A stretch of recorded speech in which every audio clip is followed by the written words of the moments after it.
In both Genesis 12 and Genesis 20, Abraham's wife Sarah told the local king that she was only Abraham's sister, not his wife.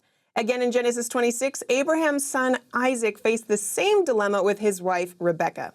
This similar situation played out 3 different times, and each one can bring up perplexing questions. Did Abraham ask Sarah to lie about being his wife? And why would these revered patriarchs go through with this deception at all?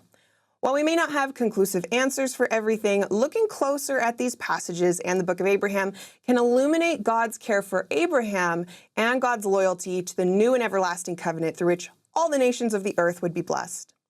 First, let's briefly summarize these stories. In Genesis 12, after God announced his covenant, Abraham went down to Egypt during a famine. In this chapter, Abraham feared that the Pharaoh would kill Abraham in order to obtain his wife Sarah, so Abraham told Sarah to say that she was Abraham's sister. Pharaoh was enamored with Sarah and took her into his household. When God sent plagues upon Pharaoh's household, Pharaoh discovered that Sarah was really Abraham's wife. Pharaoh sent Sarah and Abraham away with wealth and abundance. In the Genesis 20 iteration of this pattern, King Abimelech was the one who was smitten with Sarah's beauty. Once again, Abraham told her to say that she was only his sister so that Abimelech would not kill Abraham. This time, God warned Abimelech in a dream that Sarah was Abraham's wife. God told Abimelech that Abraham was a prophet of God and should be treated well. Therefore, Abimelech sent Sarah back to Abraham again with added wealth and riches. And then in the final iteration of this trope, Abraham's son Isaac was the one to grapple with this dilemma. In Genesis 26, Isaac went to dwell in Gerar during a famine. Once again, Isaac claimed that his wife Rebekah was his sister, so that Isaac would not get killed. But before anyone could covet or take Rebekah, King Abimelech spotted Isaac and Rebekah acting more as a husband and wife than a brother and a sister. Abimelech confronted Isaac about this deception and commanded that no one should touch Rebekah. Isaac similarly came away from that encounter with plentiful wealth and riches. So you can see a lot of parallels and repetition between these 3 stories. In each version of the cycle, the patriarch claims that his wife is his sister, and when the ruler finds out about the deception, the patriarch ends up coming away with more riches and blessings than before. So did these patriarchs lie? I think there's good reason to believe that they didn't. First of all, according to Genesis 20, Sarah is Abraham's half-sister.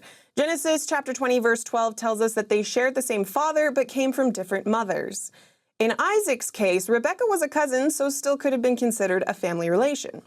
In addition, both the Egyptian and the Hebrew language contain ambiguous words that can mean both sister and wife. So whether one was speaking to Pharaoh in Egyptian or to Abimelech in a Semitic language, Abraham and Isaac could have utilized words that meant both. But perhaps the more pressing question is why Abraham and Isaac went through with this ruse at all. In Genesis 12, one gets the impression that Abraham feared for his life, so deceptively offered up his wife to save his own skin. However, in the book of Abraham, we learn that it was God who commanded Abraham to take this drastic course of action, and for a greater purpose. God promised Abraham that he would make him a great nation. But more importantly, God promised that he would bless all nations through Abraham's covenant and priesthood. I will make of thee a great nation, and I will bless thee above measure, and make thy name great among all nations.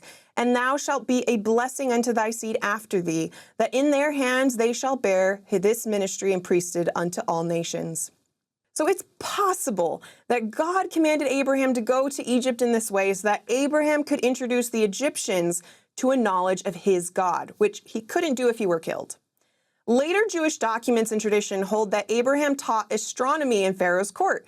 The Genesis Apocryphon even recounts how Abraham miraculously healed Pharaoh of the plague by laying his hands upon him.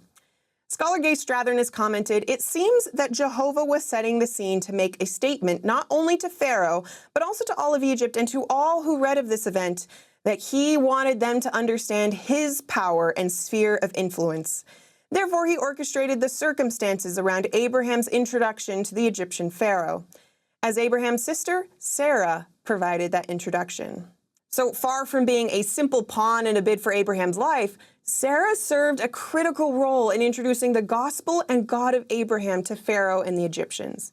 In similar fashion, Sarah and Rebekah later played the same invaluable role in introducing King Abimelech to the God of Abraham. Each time Abraham or Isaac departed from these encounters, they increased the size of their household and increased the sphere of God's influence in Abraham's world. The reasons God gives certain commandments aren't always clear in the moment. They can seem strange or counterintuitive. The patriarchs and their wives were asked to make great personal sacrifices to obey God's commandments. However, they later discovered that their unusual course of action opened the door for more of God's children to know of His goodness.